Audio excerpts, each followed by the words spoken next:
So, ladies and gentlemen, feel most welcome. My name is Mr. B, and I welcome in this particular program.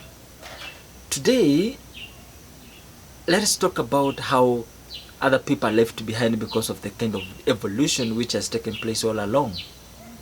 So, briefly, we know about agrarian revolution. We talk about industrialization. We talk about technology. We talk about information. And now we are headed to something else. Maybe connectivity, maybe communication, maybe I don't know, like, yeah, something else is coming up. Like the Chinese currently, as we speak, they have developed a flying cars, drones. Some people, I heard they have built a bridge from earth to heaven. Some people are traveling to heaven direct. When Kenyans are waiting to be preached to get saved to see heaven. Yeah, so things are really changing. So if you're not changing, you are going to be the person who is left behind, and you're going to complain. Because honestly, let me tell you guys, if you can't go with the tide, you see, you're going to face a lot of friction, because the tide will never stop for you. So as we talk about change, what is changing currently? Information and the way it is delivered has completely changed. Completely. The way we communicate, the way we express ourselves, things have changed, especially in information. Yeah. So what is really changing in this communication? Nowadays, what is the content of what we speak? For example, if you are a parent and you're warning your child against doing or engaging in sex in their early age, it doesn't exist. They do whatever you are telling them. They go and practice whatever they're telling them. They're always practicing. So you see, the kind of advice has changed. So the current generation is focused on what you do. So you can't teach me what you're not doing. Get to understand that? In this era, it's about, what are you telling me? Is it benefiting you? If it is not benefiting you, then don't tell me. You see, if it is not working for you, then don't pass it on to me. Even if it is your child, they will not give you an ear. They will not listen from you. Okay, they will give you attention. You speak. So after speaking, they're going ahead and do their own stuff. Or they're thinking it to be done. Or what they want to do, they will do it anyways. You see, so at this moment, as a human being, as a person, you need to adjust yourself to live in the present times and to understand what is in the present times. Even the kind of education that the teachers pass on to the students is totally different. CBC, what they're taught in schools is totally very different, and that triggers the difference in their behaviors and their characters. You see.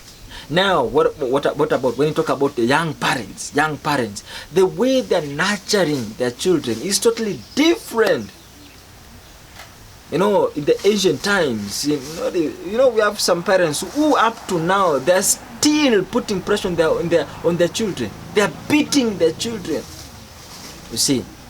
So some children, as I speak right now, they are growing in a traumatic environment, raised by traumatic parents, you see.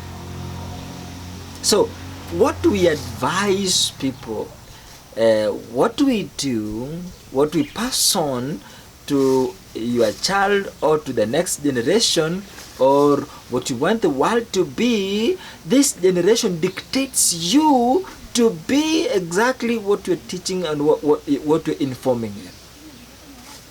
If it's working for you, then it can work for some people else. That's what you need to know. Now, what about religion? There's a fight.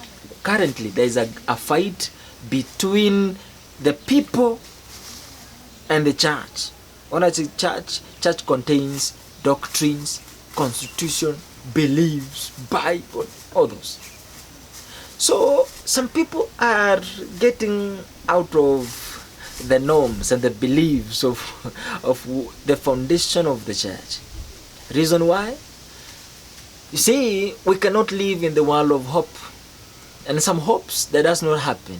We have seen examples of people who have been in church for a long time, and today as we speak, they are living in a pathetic kind of life. They are not enjoying, they are not happy.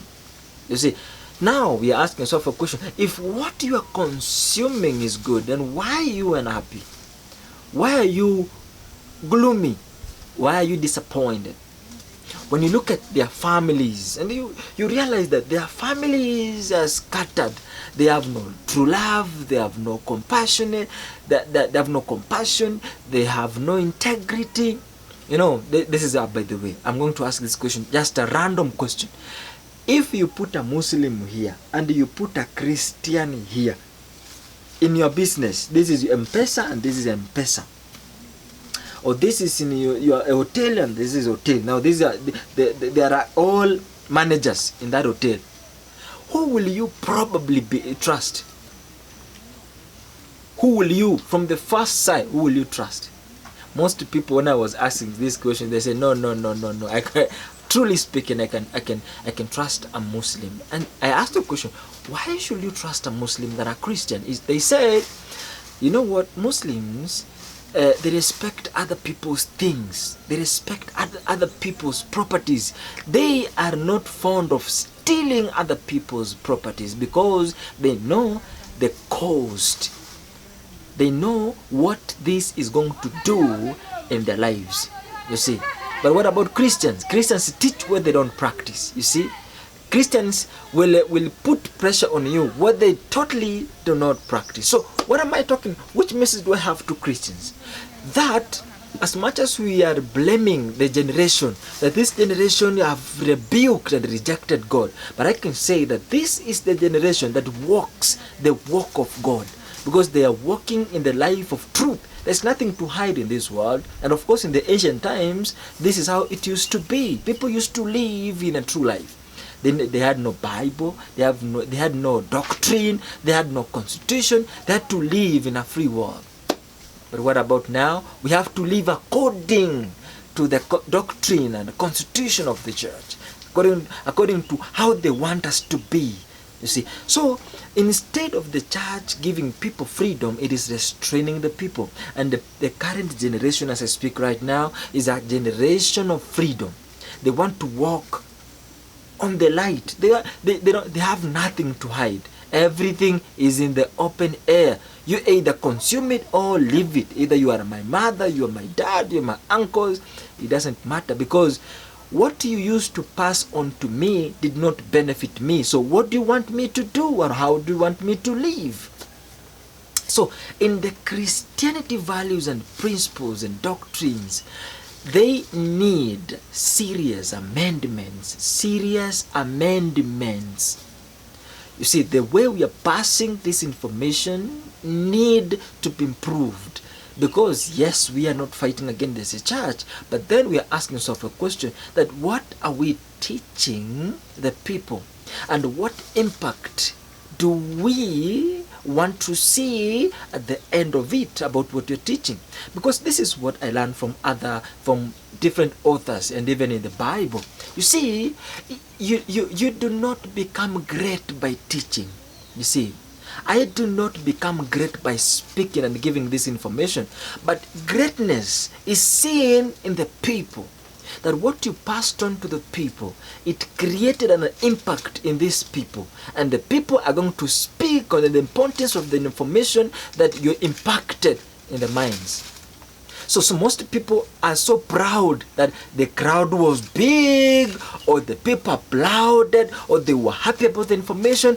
But now the question is, if somebody asks you a question all along, maybe 100 good years, what do you think does the religious beliefs and doctrine, what do you think this has impacted the people with?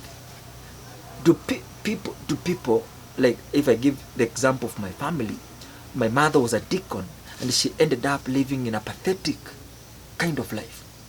So when you see that, you realize there is a value that need to be changed, or maybe this information is not a transformative information according to what Jesus says and teaches. So we need to ask ourselves on the impact of what we are teaching, not just living in because of we have to live within the principles and doctrines of religious beliefs. Now, finally, according to our cultures, now we need to also to improve our cultures. You see, you have been witching somebody's child for about 50 years. You have destroyed somebody's family for about 40 good years, and you still have jealous up to date. You see, you can see evidently on your children, they are not happy. They are not smiling. So what do you think that you are putting, or what impact do you think you are causing to your family? You see, so you have been ruining somebody's family, and yours is living in a total breakdown. They are all failures. So what do you benefit by destroying somebody's family, somebody's child, somebody's education, somebody's life system, somebody's success? So it doesn't benefit. So that, as a culture, need to be improved. You see, you need to realize that these things I've been doing does not, at the end of the day, get me any better. So because it doesn't, then it needs some modification. You see, you modify, and some things doesn't need to be modified. Some things need to be buried. You see, you need to bury some things and say, you know what, for the last 5, 6, 7, 10 years, it has not benefited me anyways. So it is not worthy carrying it to the next year. You see, so if you've been having attitudes, hatred, all sort of anger, emotional breakdown, or maybe some negative energy surrounding you. So today you say, well, if I've been feeling this way and it has not benefited me, what is the need of carrying this to the next day? And this is the kind of generation that you have. The generation who have seen beyond what you see. Can you imagine? There's this child of yours who is grade 9, who can see beyond the mountain, beyond the shore that you cannot see. So you see, from there you need to ask yourself what you need to learn to cope up with the fast changing world, fast changing culture. In those 3 areas: information, advice, culture, religious beliefs, find your time to ask yourself on the impact these things, or what I've been doing upon these things. What impact have you created in people's lives? Is it benefiting, or it is keeping people in a circle that does not result into self-realization and success? Thank you so much, guys, for watching. My name is Mr. B. Always tune on to catch up on my videos. If you are inspired, make sure you leave a comment in the section below. Thank you. See you in the next video.